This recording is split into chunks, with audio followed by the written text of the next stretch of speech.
के गद्दारों को उसे मारो सालों को, आदिवासियों के गद्दारों को उसे मारो सालों को। सरकार देश की चालक है, आदिवासी देश का मालिक है, सरकार देश की चालक है, आदिवासी देश का मालिक है, सरकार देश की चालक है। आदिवासी देश का मालिक है। आवाज दो, जय बिरसा, जय बिरसा, बाबा साहब अम्बेडकर जिंदाबाद, जिंदाबाद जिंदाबाद, महात्मा फुले जिंदाबाद, जिंदाबाद जिंदाबाद, शिवाजी महाराज जिंदाबाद, जिंदाबाद जिंदाबाद, राघोजी भांगरे जिंदाबाद, जिंदाबाद जिंदाबाद, टंट्या भील जिंदाबाद, जिंदाबाद जिंदाबाद, बाबूराव शर्मा की जिंदाबाद, जिंदाबाद जिंदाबाद, रानी दुर्गावती जिंदाबाद। जिंदाबाद। शिरपाची, मैं नागपुर में पढ़ रहा हूँ, रिसर्च कर रहा हूँ ट्राइबल कल्चर एंड क्रिमिनिज्म पे, और एक बिरसा ब्रिगेड के संगठन में केंद्रीय संगठक के तौर पे काम करता हूँ। आज आपने जैसे बताया, जैसा आपने बताया कि आप रिसर्च कर रहे हैं, तो आपको क्या लगता है कि देश भर में आदिवासियों पर किस तरह से अन्याय अत्याचार हो रहा है? बिल्कुल मैं वही बात बताना चाह रहा हूँ कि किस तरीके से आदिवासियों के ऊपर अन्याय अत्याचार होता है। विश्व में भारत पहला ऐसा देश है जहाँ के मूल मालिक यानी आदिवासियों के ऊपर जानवरों जैसा व्यवहार होता है। ये पहली बात है। दूसरी तरफ हम लोग देख रहे हैं कि आज जिस निश्चित को लेकर हम खड़े हैं, केवल मणिपुर की बात कर रहे हैं। वाई मणिपुर? अगर यहाँ पर गैर आदिवासी लड़की होती तो भारत बोलते हैं, आदिवासी लड़की है इसलिए आप मणिपुर बोलेंगे क्यों? क्या ये आदिवासी भारत नहीं है? ये आदिवासी भारत है, और वो लड़की केवल मणिपुर की बच्ची नहीं है, वो केवल आदिवासियों की बच्ची नहीं है, वो भारत की बच्ची है। भारत के हर धर्म के, हर जाति के, हर पंथ के लोगों ने उस निश्चित को लेकर सामने आना चाहिए था। हम लोग देखते हैं कि नेताओं की जब पार्टी रहती है, नेताओं की जब कार्यक्रम रहते हैं, तो कतार में लोग खड़े रहते हैं। आज एक महिला की इज्जत की बात आ गई है। इज्जत होती है, महिला की हो या पुरुष की हो, गाय की हो या बैल की हो, इज्जत होती है। यहाँ पर महिलाओं ने, पुरुषों ने एक साथ डट कर खड़े होना चाहिए था, कोई नहीं दिख रहा है। और यहाँ पर हम लोग देख रहे हैं सबका साथ सबका विकास के नाम पर जब मोदी जी प्रचार कर रहे थे, तो ये जो युवा है ये बड़े पैमाने पे मोदी जी के साथ में था। बिल्कुल साथ में नहीं था, ये ढोंग है।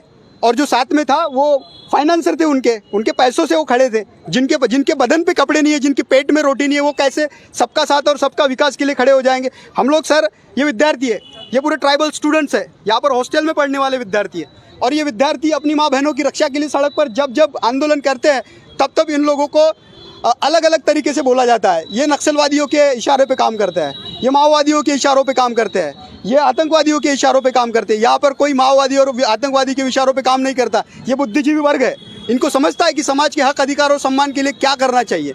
ये बात हम लोग देख रहे हैं कि पूरे राष्ट्र में, पूरे भारत में अलग अलग तरीके के क्रोनोलॉजी चलाई जा रही है। हम लोगों को अलग अलग तरीके के नाम दिए जा रहे हैं। एक बात निकल के आ रही है कि पूरे देश के लोगों का सम्मान किया जाएगा और यूसीसी कानून के माध्यम से सबके अधिकार एक बराबर किए जाएंगे। बिल्कुल। तो खुश नहीं है आप? ये जो यूनिफॉर्म सिविल कोड की बात कर रहे हैं आप, यूनिफॉर्म सिविल कोड, इसके विरोध में तो डॉक्टर बाबा साहब अम्बेडकर भी थे। इन्होंने 13 अक्टूबर 1935 को बोला था, मैं हिंदू घर में पैदा जरूर हुआ हूँ, लेकिन हिंदू घर में मरूंगा नहीं। ये वास्तविकता थी। डॉक्टर बाबा साहब अम्बेडकर ने जब तब आर्टिकल 44 का विरोध किया था, हम लोग ये पूरे बुद्धिजीवी विद्यार्थी आज यूसीसी का विरोध कर रहे हैं। यूसीसी इस देश में लागू होना, एक राष्ट्र एक धर्म, क्या मतलब है? इसका मतलब ये होता है कि हमारा संविधान खतरे में है, संविधान को कोलैप्स किया जा रहा है। आदिवासियों के कल्चरल राइट्स, उनके इनहेबिटेंट्स राइट्स, उनके एजुकेशनल राइट्स, उनके पर्सनल राइट्स को खत्म किया जा रहा है। यही बात है। सर, आप संविधान की बात कर रहे हैं। जब दिल्ली में संविधान जलाया गया तो इतने बड़े पैमाने पे लोग रास्ते पर नहीं निकले? बिल्कुल आए थे। हम लोगों को गुमराह किया गया, हमारी गाड़ियों को रोका गया।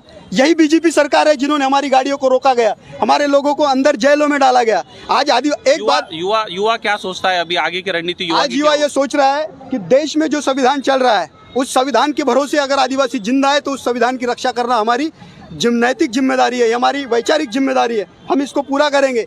अगर आज की तारीख में केंद्र सरकार ने मणिपुर को लेकर, या देश में हो रहे जितने भी आदिवासी है, अब देखो, हम लोगों ने देखा सिवनी में 2 आदिवासियों ने एक गौ मांस को काटा तो उसकी जान ले ली गई थी। मेरे को एक बात बताओ, जिंदा आदिवासी लड़कियों को नग्न अवस्था में घुमाया गया, उनके ऊपर क्या एक्शन लिया? हमारे आदिवासी भाई के ऊपर मूता गया, उसके ऊपर मूत्र विसर्जन किया गया, उनके ऊपर क्या एक्शन लिया गया? ये लोग गोमूत्र पीते हैं और उसको पवित्र बताते हैं, और वही पवित्र मूत्र हमारे ऊपर विसर्जित करते हैं। इसका ये कौन सी साइंटिफिक रीजन है तुम्हारे? ये समझ में नहीं आ रहा। मालवा नेमाड़ में देखो। सर बड़े पैमाने पे बाबाओं ने इस देश में कार्य कर रहे हैं और इस देश को हिंदुत्व राष्ट्र घोषित करेंगे ऐसा बता रहे हैं सब। बिल्कुल नहीं होगा। यहाँ पर आदिवासी किसी अंडे पंडे और बाबा फाबा पे भरोसा नहीं करता है, क्योंकि इस देश में, जैसे आपने मेरी बहन को पूछा कि आपके यहाँ पे राम राज्य जरूरी है संविधान, मैं बोलता हूँ संविधान राज्य जरूरी है। आपने उसको एक सवाल पूछा कि द्रौपदी राष्ट्रपति को मंदिर में जाने के लिए उनका शुद्धिकरण किया गया। मैं आपको बताता हूँ आदिवासियों को मंदिरों में जाने की जरूरत नहीं थी, क्योंकि जिस देश में भगवान पैदा नहीं हुआ था तब से आदिवासी रहता है और आदिवासी इस देश का मालिक है। We are not only citizen of this country, we are the owners of this country. हम इस देश के केवल नागरिक नहीं है, हम इस देश के मालिक है और हम लोग मालिक होने का सम्मान और अधिकार किसी से मांगेंगे नहीं, ये छीन कर लेंगे। हमारी कौम में ये छीनने की ताकत है। हमारे समाज के सर संविधान के अंदर में डॉक्टर बाबा साहेब आम्बेडकर ने एक वोट का अधिकार दिया था आपको और इस देश का आपको हुक्मरान बनाया था। बिल्कुल 2013 का सुप्रीम कोर्ट का निर्णय है, उन्होंने कहा है कि ईवीएम मशीन जो है जिससे भारत में चुनाव होते हैं, ये मशीन फ्री फेयर ट्रांसपेरेंट चुनाव नहीं कर सकती है। तो फिर आप किस तरह से अपना हक अधिकार लोगे? सर देखिए, हम लोग इस बात को मानते हैं कि बाबा साहब आम्बेडकर ने हम लोगों को वोट देने का अधिकार किया, लेकिन हम जिन लोगों को हमारा सामाजिक प्रतिनिधित्व बनाकर एक रिजर्वेशन के माध्यम से पार्लियामेंट में भेजते हैं, विधानसभा में भेजते हैं, हमारे समाज को ऐसी अवस्था में खड़ा किया है। नहीं तो आदिवासी समाज की अवस्था व्यवस्था और आवश्यकता के बारे में अगर ये सोचते तो आज हमारी माँ बहनों को सड़कों पर नंगा नहीं किया जाता। ये पूरे देश की हालत है। जो 217 SC/ST के MP लोग हैं वो क्या इस सरकार को गिरा सकते हैं? बिल्कुल गिरा सकते हैं, अगर उनकी नीयत है, उनकी रगों में, उनके लहू में अगर आदिवासियों का खून बह रहा है, SC/ST OBC का खून बह रहा है, उन लोगों में इस देश के स्वतंत्र वीर जितने भी आदिवासी महावीर हैं, उन लोगों के विचारों के संघर्ष से अगर चल रहे तो वो गिरा सकते हैं। और अगर ये गंदी नीयत की सोच है, अगर ये खूंटे से बंधे हुए बैल है, तो बैल कभी भी इशारे पे काम करता है और वो इशारे पे काम करता जाएगा। आने वाले समय में पूरा आदिवासी समाज, पूरा बहुजन समाज, मुस्लिम समाज, OBC समाज आने वाले समय में ऐसी षड्यंत्रकारी और सत्ताधारी जमात को ये पाठ पढ़ाएगी और ये हम लोग यहाँ पर खड़े होकर बात कर रहे हैं। तो ये है बाबा साहब के सपनों का भारत। बाबा साहब ने इस देश में शिक्षा को प्रभुत्व दिया।